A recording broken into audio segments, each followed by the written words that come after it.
요한계시록 두 번째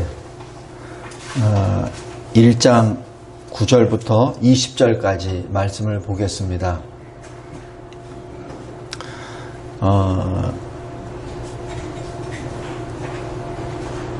왜 예수 그리스도께서 90세가 넘은 사도 요한에게 이 계시를 하셨을까요? 그 불현듯 생각이 나서 제가 여러분에게 질문을 던집니다. 고린도후서 12장에 보면은 사도 바울도 인간의 말로 표현할 수 없는 저 천국에 갔다 옵니다. 그런데 하나님이 너 잠잠해. 너 갔다 왔다고 함부로 입으로 얘기하지 마. 교만하지 마. 그래서 몸에 가시를 줬다 그랬죠. 그래서 실은 그 사도 바울이 그 지병이 굉장히 심각한 지병. 요즘에 이렇게 이제 의사들이나 의학적으로 보니까 제대로 이 글을 못 볼 정도로, 그래서 나중에 서신서 중에 큰 글로 썼다, 큰 글자로 썼다는 것이 아마 그 지병 중에 하나가 안질이 아닌가. 그래서 그냥 보통 안질이 아니라 거의 못 보고 고통 중에 있었던 것이 아니었나라는 생각도 들고, 또 이 사도 바울의 병 중에 요즘 우리 얘기하는 당뇨병이 들어가서 그 많은 합병증으로 고생을 굉장히 많이 했다라고도 봅니다. 그런데 왜 사도 바울에게는 그 계시를, 저 천국의 계시를 기록하라고 하지 않았을까? 그냥 갔다 왔다, 말할 수 없는 그곳이었다 라고만 왜 얘기하셨을까? 그리고 부분적으로 마지막 때를 데살로니가서에서도 잠깐 얘기를 하고 사도 베드로도 잠깐 얘기를 합니다. 그러나 이렇게 전체적으로 이 계시록을 아예 기록하라, 그리고 읽혀라, 듣게 하라, 지키게 하라 라고 하는 것은 요한계시록 딱 하나입니다. 근데 왜 사도 요한에게 그렇게 명령을 하셨을까라는 것이 이 말씀을 준비하면서 질문이 떠올라서 한번 여러분에게도 한번 던져봅니다. 왜? 그 답이 이 9절에 있다고 봅니다. 나 요한은 사도입니다 라고 표현하기보다는 나는 여러분들과 같은 형제입니다. 두 번째, 나는 예수께서 당하시는 환난에 동참했습니다. 나는 예수의 나라에 동참했습니다. 예수의 나라가 뭐죠? 이 땅에 교회를 세우는 거죠. 그죠? 예수의 참음에 동참했습니다. 예수께서 끝까지 십자가에 달려 죽으시기까지 참으시며 순종했던 길이 십자가의 길이잖아요. 그죠? 지금 사도 요한이 이렇게 고백합니다. 나는 여러분과 같은 형제요. 그 형제들이란 뭐죠? 이 7교회, 바로 저와 여러분들입니다. 예수 때문에 환난을 받으면서 세상의 방법이 아니라 하나님의 방법으로 환난을 그대로 받는 사람들입니다. 그죠? 그 환난을 피하는 자가 아니라 환난을 그냥 받는 자입니다.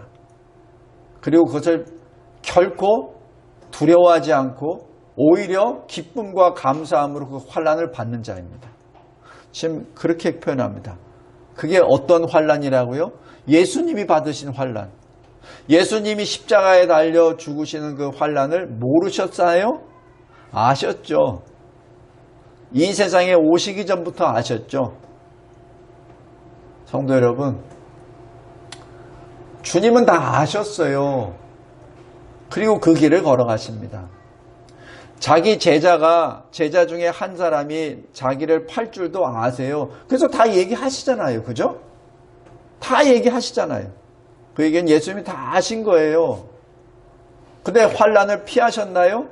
아니죠. 환난을 그냥 가시죠. 말씀하시고 그냥 가시잖아요. 보통 사람의 방법이라면은 알았으면은 빨리 도망가야지. 그죠? 더 나은 길을 찾아서. 근데 예수님은 아시고 가르쳐 주시고 그대로 행하십니다. 환난 가운데. 성도 여러분, 우리 성도가 마찬가지입니다. 예수의 환난에 동참은 어떻게 동참하죠? 우리가 몰라서 이 환난 속에 있는 거 아닙니다. 알아요.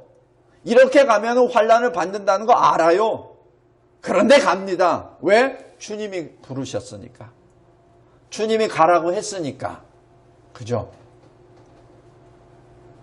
왜 사도 요한에게 이 요한계시록을 쓰라고 하셨을까?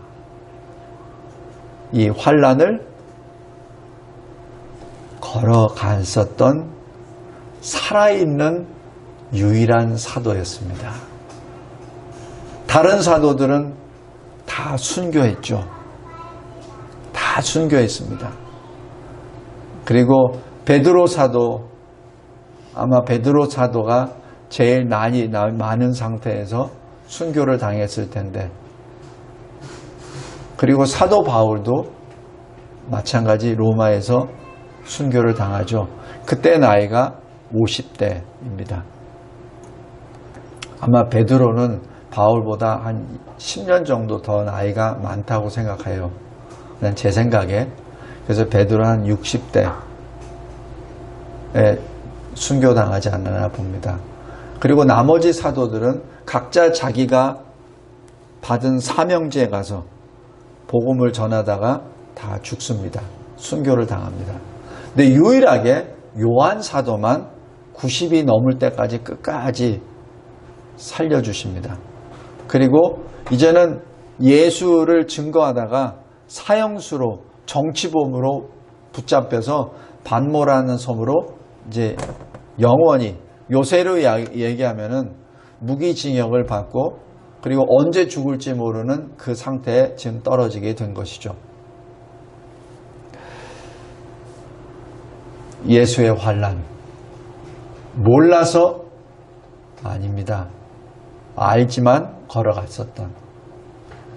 제가 왜 이 질문을 던졌냐면 왜 이 계시를 주님이 요한 사도에게 주셨을까? 그 환난을 함께 걸어갔었던 사람입니다. 그리고 그리스도의 나라, 교회를 위하여 자기의 모든 것을 던진 사람입니다. 사도 요한이 예수를 처음 만났을 때 그 나이가 보통 10대 후반이나 20대 초반입니다. 제일 어린 사도죠. 근데 이 예수께서 승천하실 때가 33.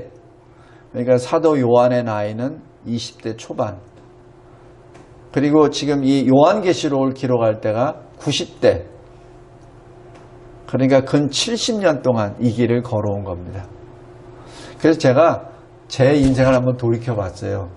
제가 2002년에 신학을 시작해서 뭐 이것저것 하다가 교수도 하다가 2012년 1월 달에 이 교회를 개척하고 지금 올해가 지금 이제 조금 몇 달 지나면 10주년이 됩니다. 근데 10년 했는데도 이 정도인데 70년을 걸어온 사도 요한의 삶은 어땠을까라고 한번 생각을 해봤어요. 어떤 삶을 걸어왔을까? 사도 요한의 삶은 상당히 우여곡절이 많고 예수 복음 때문에 상당히 어려운 점들이 많이 있었을 겁니다. 그러니까 이렇게 말하죠. 예수의 환난과 나라와 그리고 참음에 동참하는 자라. 성도 여러분, 왜 주님이 사도 요한에게 계시하셨을까? 왜 다른 순교했었던 사도들에게는 안 하시고 왜 요한에게 하셨을까? 왜냐하면 이 오랜 환난과 나라와 참음을 통과한 자만이 이 계시를 받을 수가 있기 때문에 그렇습니다. 제가 왜 이런 말씀을 드리냐면은 요한계시록을 받는 사람도 똑같이 이 과정을 걸어가야 한다고 믿기 때문에 그렇습니다. 그냥 이 비밀을 받았으니까 아 좋네, 세상 사람들이 모든 걸 내가 알았으니 이제는 빨리 이 환난으로부터 피하고 고통을 덜 받는 길을 찾아가야 되겠구나 라고 박수치는 것이 아니라 오히려 그 환난을 기쁨과 감사와 소망으로 걸어가야 합니다. 그것이 저와 여러분이 바로 요한계시록을 받은 자의 사명입니다. 성도 여러분, 꼭 기억하시기 바랍니다. 하나님께서는 우리에게 말씀을 주실 때 그냥 주시지 않아요. 목적이 있어서 주십니다. 우리에게 특별한 깨달음을 주신 것도 목적이 있어서 깨닫습니다. 아까 시편 22편에서도 내가 주를 찬송하는 것이 아니라 그 찬송이 주께로부터 왔기 때문에 찬송합니다라고 하죠. 놀라운 신앙 고백입니다. 내가 주를 찬송하는 것은 내가 찬송하는 게 아닙니다. 주님이 나에게 노래를 주셨기에, 주님이 나에게 구원의 새 노래를 가르쳐 주셨기에 내가 그 노래를 부릅니다라는 신앙 고백입니다. 우리가 요한계시록을 받았다면 우리가 분명히 해야 될 몫이 있습니다. 마지막 때 그저 다른 사람들은 두려운 책이라고, 무서운 책이라고, 앞으로 반드시 속히 일어날 일에 대해서 미리 알려주는 책이라고 호기심 가지고 지식적으로 접근한다면 우리는 그 차원이 아니라 주님이 주시는, 이미 알려주신 그 길을 환난과 나라와 참음으로 걸어가야 된다는 사실, 그 사명을 받았다는 사실을 꼭 기억하시기 바랍니다. 왜 요한 사도에게, 왜 우리에게 이 계시를 주십니까? 바로 이 뜻입니다. 그리고 주님이 이 계시록을 주셨을 때 사도 요한은 어디 있었죠? 판모섬의 최수로. 그러면 그 교회들은 어디 있었죠? 다 흩어져 있었죠. 그러나 그 교회들이 평안했나요? 세상적으로 봤을 때 아니에요. 세상적으로 핍박과 박해를 받고 있는 교회들이었습니다. 어느 순간 교회 문을 닫혀질 수도 있고 폐쇄될 수도 있고, 예배를 드리다가 붙잡혀가서 사자밥이 될 수도 있고, 예배로 성경 공부로 모인다고 하여 붙잡혀서 톱에 썰려 죽을 때도 있고, 바로 그러한 때에 계시록이 나왔습니다. 성도 여러분, 왜 계시록을 주셨을까요? 우리를 죽이시기 위하여? 아닙니다. 우리를 더욱더 살리시기 위하여, 더욱더 굳건한 믿음과 소망과 사랑을 주시기 위하여 주신 책이 요한계시록입니다. 성도 여러분, 여기 설교야 큰 1번에 작은 2번 보시기 바랍니다. 주님은 항상 우리와 함께 동행하여 주십니다. 우리가 사망의 음침한 골짜기를 지나간다 하더라도 내가 안위한 것은 주의 지팡이와 막대기가 나를 지켜주시기 때문이라. 시편 23편 말씀, 그 말씀을 붙잡고 우리가 그리스도 안에서 고난받는다면 외롭지 않습니다. 주님이 나와 함께 하시기 때문에. 그리고 또한 사도 요한이 고백했던 것처럼 내 형제가 나와 함께 있기 때문에, 내 형제가, 교회가 나와 함께 있기 때문에 나는 외롭지 않습니다. 그리고 작은 3번, 세상에 있는 그리스도의 형제들도 동일한 고난을 당하고 있습니다. 그러므로 믿음을 굳건하게 하여 함께 나아갑시다.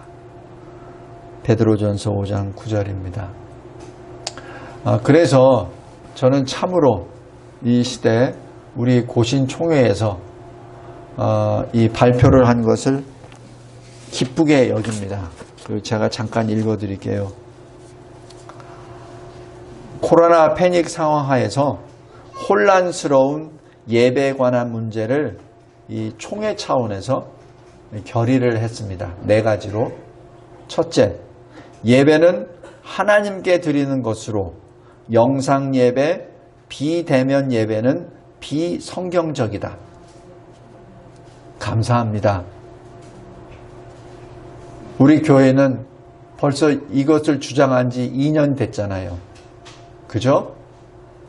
다른 교회, 많은 교회들이 손가락질하고 할 때 우리는 이렇게 부르짖었죠.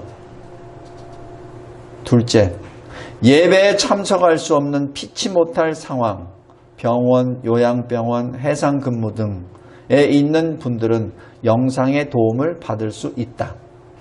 셋째, 예배에 대한 논의 시 당회가 예배를 더 잘 드릴 수 있는 논의는 가능하나 공예배를 폐하는 논의는 할 수 없다.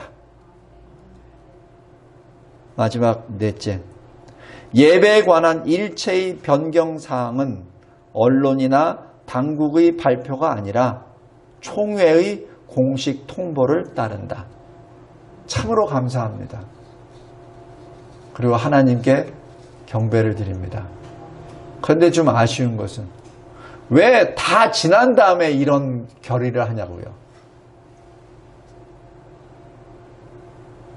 혼란 속에서 그 많은 목사와 교회들이 갈팡질팡하고 마치 이 온라인 예배를 예배라고 부르짖으며 신학자들이, 교수들이 부르짖고 있을 때 왜 그때는 침묵하고 있다가 이제 다 지나가니까 왜 이런 얘기를 하냐고요.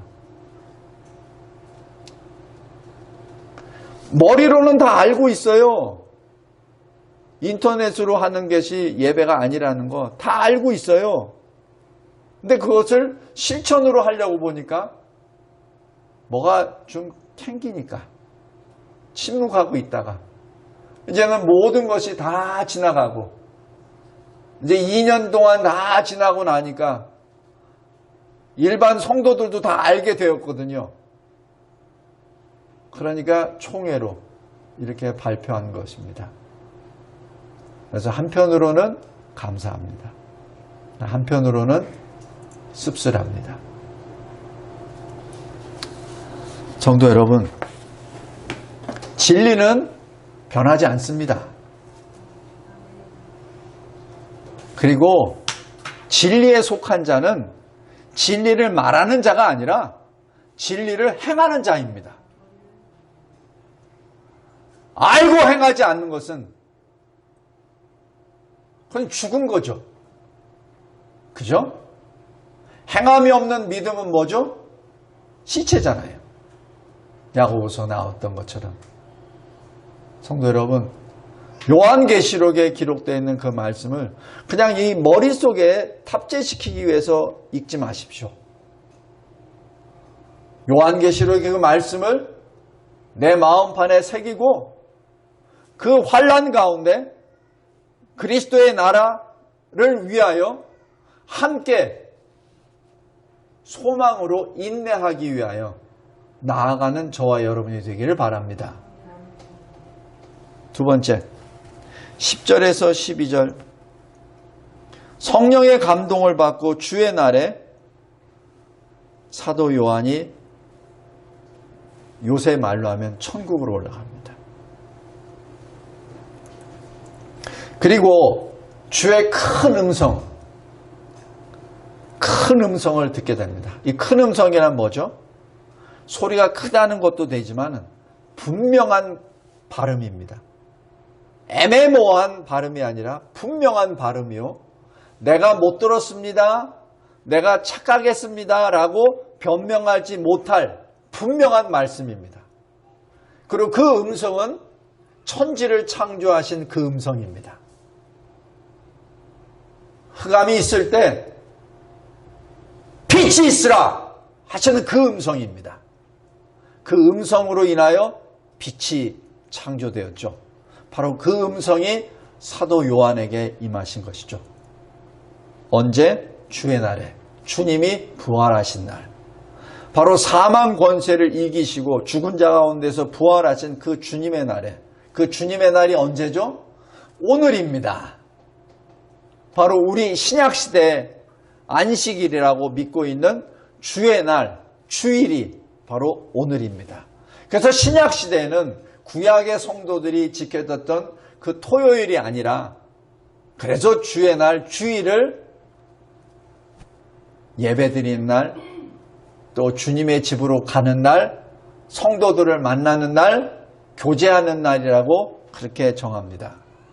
그래서 구약시대에 안식일을 끝까지 지키는 그러한 종교를 우리는 이단이라고 부릅니다. 왜? 예수의 부활을 인정하지 않기 때문에. 예수의 부활에 대해서 논하지는 하지만은 그 부활이 얼마나 큰 역사라는 사실을 그들은 인정하지 않기 때문에. 그래서 우리는 그러한 종파나 교단을 이단이라고 말합니다.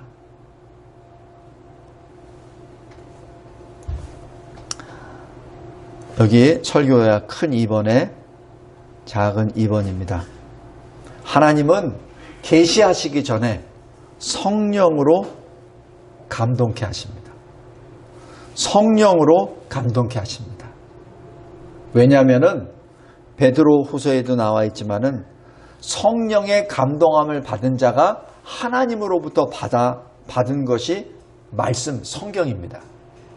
그래서 성령의 감동을 받지 않고는 계시를 받을 수 없습니다. 왜냐하면 우리 스스로가 말씀을 받을 수가 없어요. 성도 여러분, 제가 성경 공부를 쭉 몇 번 하다 보면은 학식으로는 학위를 몇 개 가지고 있는 사람도 성령의 감동을 받지 못하면 창세기 3장 못 지나갑니다. 못 지나가요.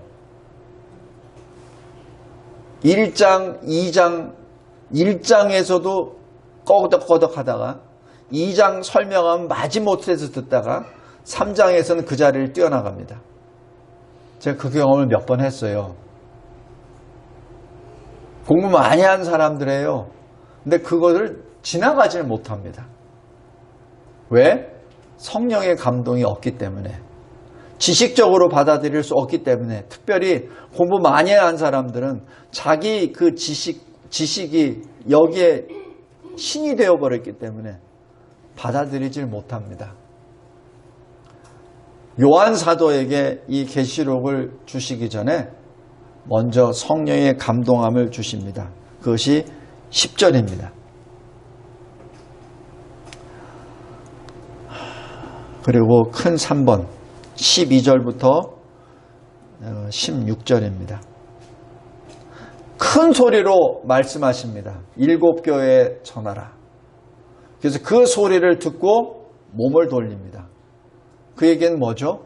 지금 주님이 사도 요한의 얼굴을 보고 말씀하시는 것이 아니라 그냥 사도 요한의 그 자체를 보고 그냥 선포하신 겁니다. 그때 요한이 몸을 돌리죠. 그 소리 나는 쪽으로, 음성 쪽으로 몸을 돌립니다. 그때 말할 수 없는 놀라운 모습을 보게 됩니다.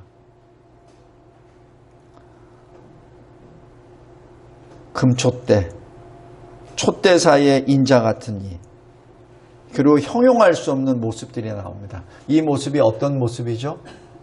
사도 요한은 이미 보았습니다. 변화산에서 이미 보았어요.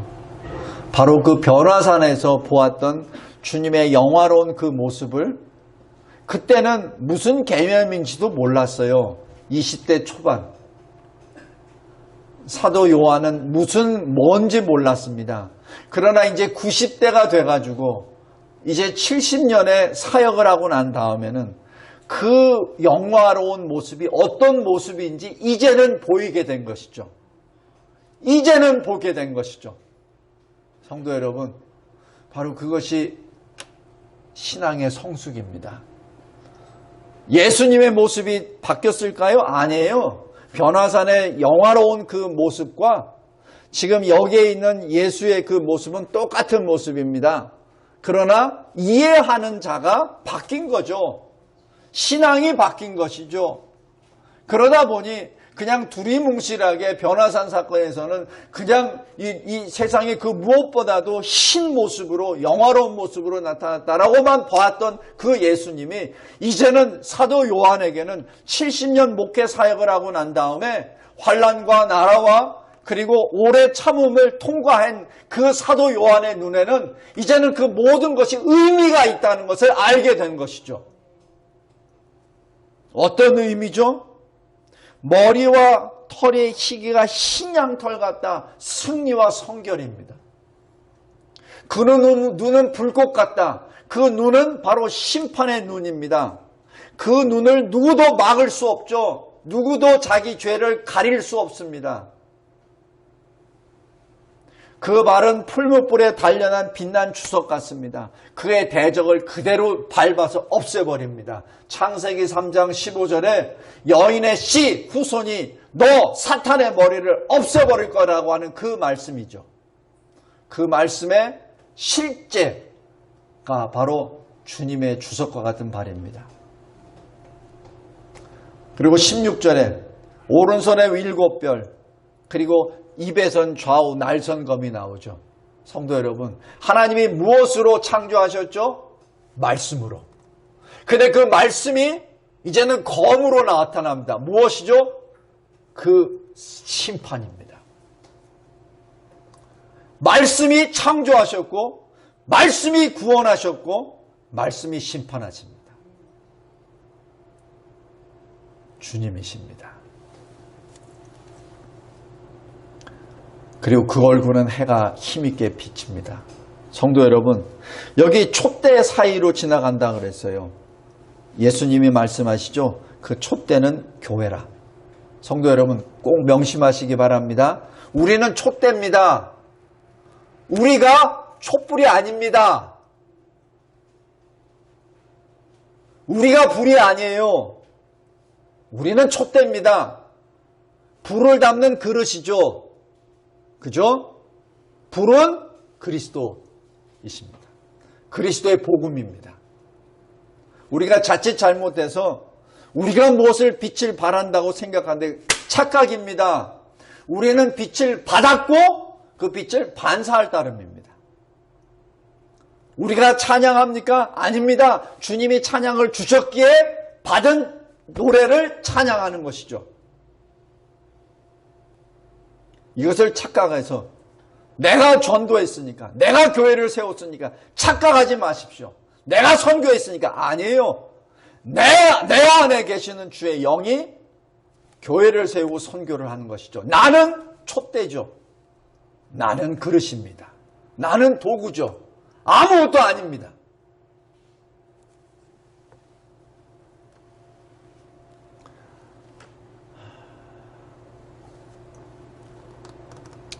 성도 여러분, 그래서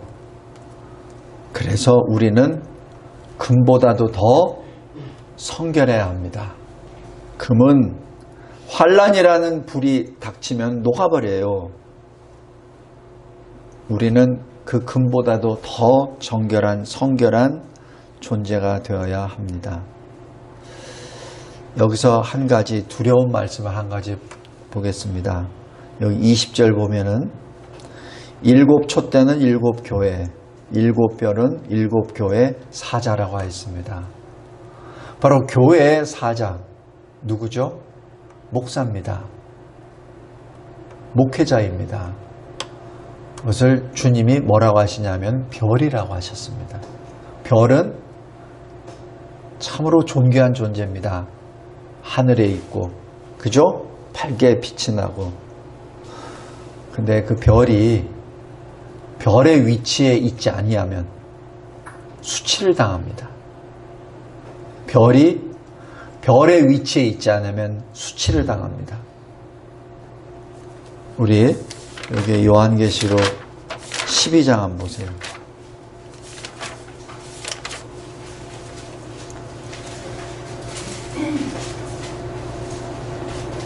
12장 4절. 이 사탄이 나옵니다. 용이 나옵니다. 그 꼬리가 하늘의 별 3분의 1을 끌어다가 땅에 던지더라. 굉장히 두려운 말씀입니다. 이 용이 힘이 있어서 하늘에 붙어있는 별을 3분의 1을 떨어뜨립니까? 언뜻 보면 그렇죠.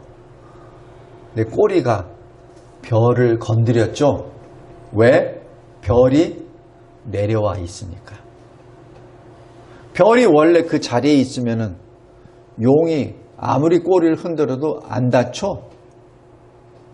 근데 별이 어떻게?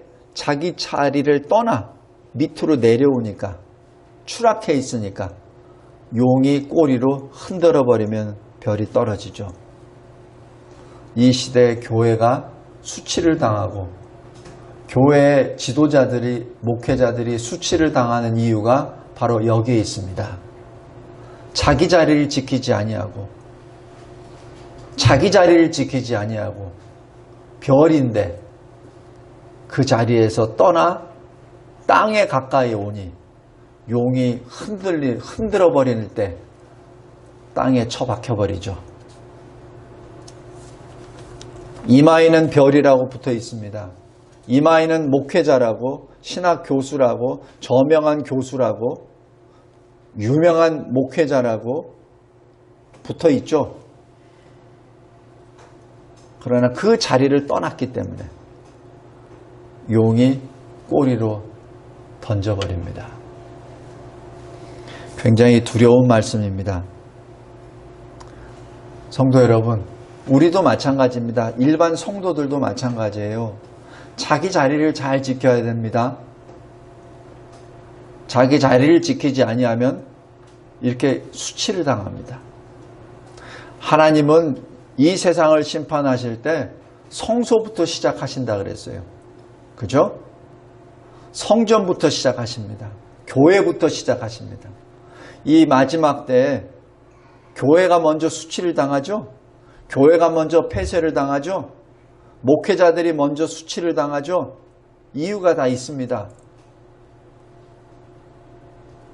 마지막 설교야 큰 4번입니다. 사도 요한은 그리스도의 계시와 명령을 받습니다. 여기 17절 보십시오. 내가 볼 때 그의 발 앞에 엎드려져 죽은 자 같이 되매라고 기록합니다. 그래서 죽은 자 같이 된다는 얘기는 사실 죽었다는 것을 의미합니다. 사람이 하나님의 영광을 보고 살아있는 사람이 없어요. 그래서 죽습니다. 그래서 이 모세도 시내산에서 하나님의 영광을 보여주시옵소서, 그러니까 어떻게 해요? 너는 나 보면 죽어. 네 옆에 있는 반석 위에 서. 그리고 주님이 손으로 덮으시죠. 못 보게. 그리고 주님이 지나가십니다. 그리고 그 손을 떼주세요. 그때 모세가 보는 건 뭐죠? 여호와의 뒤의 영광을 보십니다. 뒤를 보세요. 근데 그 영광을 본 그 자체도 엄청나기 때문에 이스라엘 백성들이 모세의 얼굴을 제대로 못 보죠. 그죠? 이사야 6장에서도 보면은 이사야 선지자가 사명을 받기 전에 천국으로 올라갑니다. 보좌 앞에 서요. 보좌의 영광을 봅니다. 그리고 이사야 선지자가 처음에 부르짖었던 것. 내가 죽게 되었다. 왜? 입술이 내가 더러운 죄인이 하나님의 영광을 보았기 때문이라고 고백합니다. 그죠? 그때 주님이 어떻게 하시죠? 천사들에게 명령을 해서 숯불을 이 숯불 잡는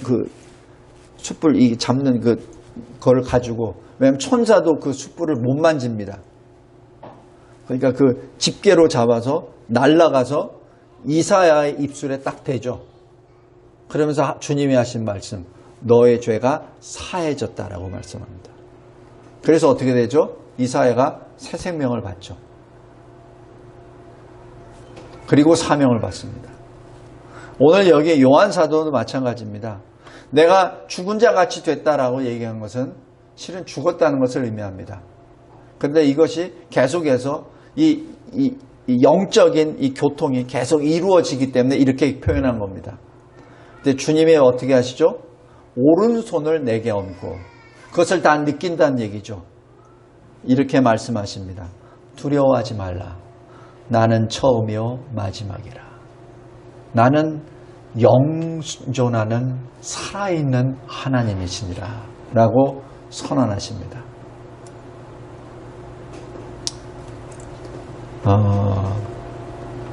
사도 요한이 나를 살려주세요 라고 기도할 시간도 없었습니다. 이사야 선지자에게는 천사가 숯불을 입에다 댔어요. 입술에다. 그러나 이 사도 요한은 주님이 직접 손으로 얹으십니다.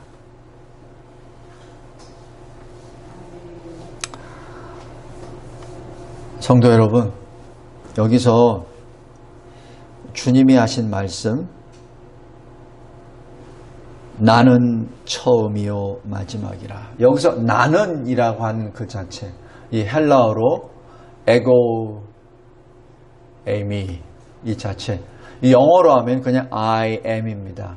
그 단어는 바로 출애굽 3장에 나와 있었던 모세를 소명하셨을 때 모세가 당신이 누굽니까? 라고 불렀을 때 I am 이라고 말씀하셨는 바로 그 여호와 하나님이심을 말합니다. 바로 하나님이심을 말씀하세요. 내가 하나님이시라. 내가 처음이요 마지막이라. 처음은 뭐죠? 창조. 마지막은 뭐죠? 심판입니다. 살아있다는 얘기는 뭐죠? 영원한 영원성을 말하죠. 내가 전에 죽었었노라. 무엇이죠? 내가 십자가에 달려 너희들의 죄값을 다 지불했다. 보라, 이제 세세토록 살아있다. 내가 부활하였도다 라고 말씀하시죠. 사망과 음부의 열쇠를 가졌다는 얘기는 뭡니까? 심판해 주란 얘기죠. 예수를 믿는 자에게는 영생으로, 믿지 않는 자에게는 지옥으로 보낸다는 그 말씀 선언입니다. 지금 여기서 주님이 그렇게 스스로 계시하십니다. 신학적으로 그것을 자기 계시라고 합니다. 자기 계시, self revelation이라고 합니다. 자기 계시, 스스로 계시하십니다. 이 스스로 계시는 주님이 특별하게 주님이 주시는 그 사명을 행하는 자에게 주십니다. 모세에게, 아브라함에게, 야곱에게 다 주시죠. 다. 그죠? 다 주십니다. 그리고 바울에게도 주시죠. 그것이 소명입니다. 그리고 소명을 하고 난 다음에 사명을 주십니다. 그 사명이 19절입니다. 본 것과 지금 있는 일과 장차 될 일을 기록하라. 기록하라는 얘기는 뭡니까? 기록한 것을 전하라는 얘기죠. 그냥 단지 기록하라만 하는 게 아니라 기록했으면 그것을 전하라는 얘기죠. 7교회, 지금 저와 여러분에게 주시는 말씀입니다. 말씀을 맺겠습니다. 우리가 하나님의 계시를 받을 준비가 되어 있습니까? 주님이 예비하시는 그 환난과 주님의 나라와 주님의 참음에 동참할 준비가 되어 있습니까? 만약에 그렇지 않다면 회개하고 기도하십시오. 그리고 거기에 동참할 수 있도록 주님께 간구하시기 바랍니다. 성령의 감동을 달라고, 성령의 충만함을 달라고 기도하시기 바랍니다. 그리고 마지막으로 나의 에고가 죽어야 합니다. 나의 에고, 내가 죽어야 합니다. 사도 요한이 이 계시를 맡기 전에 먼저 자기 자신이 죽습니다. 주님이 다시 살리십니다. 그랬을 때 계시가 들어옵니다. 내가 있으면 계시가 안 들어옵니다. 내가 나를 생각하면 아무리 말씀이 수억 번 들어온다 하더라도 그 말씀이 나를 주장하지 못합니다. 그냥 여기 왔다가 그냥 가버려요. 그냥 머리로 왔다가 그냥 가버립니다. 지식의 자랑으로 있다가 가버립니다. 상황이 변화되면은 그것 때문에 세상 쪽으로 들어가 버립니다. 계시를 받을 준비가 되었습니까? 하나님 앞에 성령의 충만함을 간구하시기 바랍니다. 철저히 나 자신을 죽이기 바랍니다. 그리고 주님이 주신 말씀에 순종하시기 바랍니다. 하나님 아버지 감사하고 감사합니다. 하나님께서 주시는 이 말씀, 오직 내 자신이 죽은 자만이 받을 수 있는 말씀, 오직 환난과 주의 나라와 주의 인내하심에 동참한 자들만이 받을 수 있는 이 말씀, 이 말씀을 받고 주님이 걸어가신 십자가의 그 고난의 길을, 우리 몫에 씌운 십자가를 메고 주님의 발자취를 밟아 나아가며 걸어가게 하옵소서. 예수 그리스도의 이름으로 기도드리옵나이다. 아멘.